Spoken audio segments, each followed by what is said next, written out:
आज भाजीला गेले आणि घ्यायचं होतं दुसरंच, पण हे छोटे वांगे बघून राहुल असेल तर मग तुमच्यासाठी एक मस्त रेसिपी घेऊन आले छोट्या मिनी वांग्यांची आणि झटपट होणारी कुकरमध्ये. त्यासाठी वांगे घेतले. त्या वांग्याचं सगळं ते वरचं काढून घेतलं, काटे ते, आणि त्याला मस्त कापून घेतलं आहे आणि फ्राय करून घेतले. इकडे मसाला घेतला, कांदा, आलं, लसूण आणि कोथिंबीर, मिरच्या, धने, तीळ ते घेतले आणि सगळे भाजून घेतले.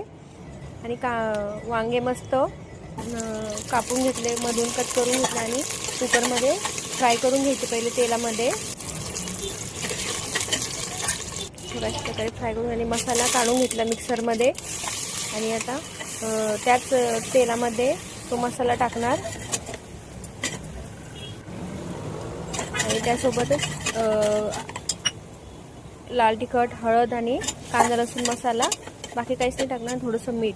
आणि आपले फ्राय केलेले वांगे टाकून घेतले आणि पाणी टाकून घेतलं. तुम्हाला जेवढं पातळ करायचं तेवढं तुम्ही पाणी टाका आणि वरून मीठ टाकून एकच शिट्टी लावली तरी चालेल.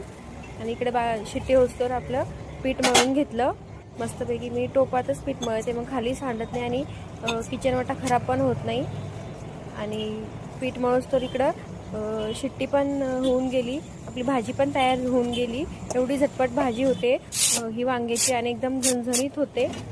तुम्ही पण नक्की रेसिपी ट्राय करा. आवडली तर लाईक करा, सबस्क्राईब करा. बघा अशा प्रकारे वांग्याची भाजी तयार झाली बघा. एकदम मस्त तरी आली, सोबत आंबे